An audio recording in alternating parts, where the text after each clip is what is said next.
My people! I'm Mr. Rosansky, but you know this already. What you didn't know is that the walls of my bedroom are painted blue, but now you do. And it's weird. And I could have lived happily my entire life without my students knowing that information, but circumstances have demanded that we need to proceed like this. Necessity has been created because normalcy has been destroyed. Things have changed, so we need to work together in non-standard ways to get through this situation, this crisis, this pandemic. The world is burning. It's not burning. At best, it's sizzling. Things aren't that bad. However, they are really weird. So weird that I miss the old days, and I bet you do too. The days of school and all of its glories, the brick and mortar, the pen and paper, the handshakes and virus spreading, all that good stuff.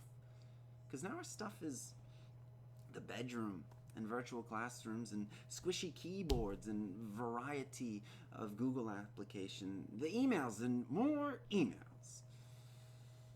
I guess we can spread viruses through emails, but that just isn't as intimate.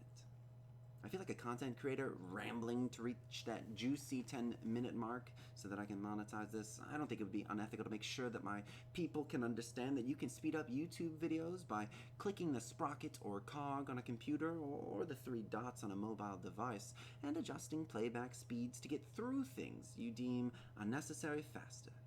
And I don't think it would be unethical to make it clear that in the description I have put timestamps to help you navigate the video, not, so that you can skip the crux of the lesson and rep it out and move on to your quarantined life of not going to the beach. Shout out to Brendan Allen and Jordan Scurry. But the timestamps are there so that you can easily navigate back to your favorite parts, to rewatch them, to share them with your family, as I know you already do with your composition books, Bradley. So if you don't want to hear monologues, or more appropriately, if there's a concept that I'm explaining that you already understand, utilize your resources. I won't be offended. There are advantages to this system.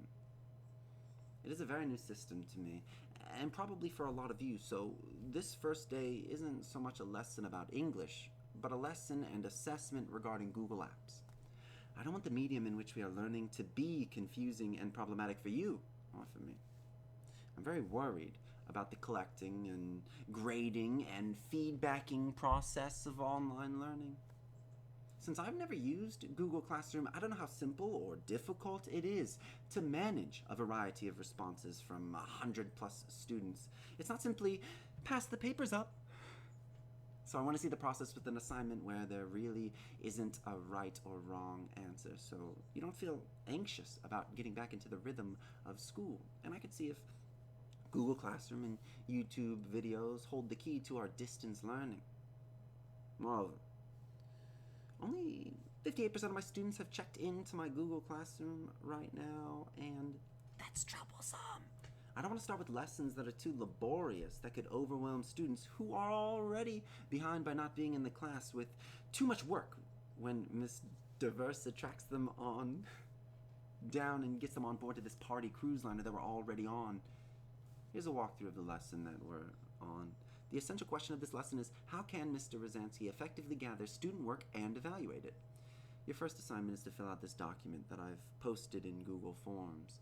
This is merely a walkthrough. The first question is simple. What is your name? It allows me to track these responses easily if Google Forms doesn't already submit your name with the form itself. The next question is a different type of question, a checklist of things. You should only be checking one of these though, because unfortunately, I only have all of you once in a day. The next couple of questions deal with your SAT score. I don't know if you know that scores came out a couple of days ago and you have access to them. Check your College Board account. The first one is just what your total SAT score is. Then I ask for the categories I care about most. We have the reading SAT score, that'll be out of 400. Put that one. Then we have the writing and language SAT score, also out of 400, and that is the one that we love the most. Then we move on to questions that are a little bit more grammar-y, and I know you love that. I love that. You love that. The questions are simple. You're just choosing the subjects in the drop-down menu. I think it's very simple. The second question of this set of 3 gives you a nice little hint on what you should do if you've forgotten. Then we move on to something a little bit more weird. Upload a picture of your composition book or any book.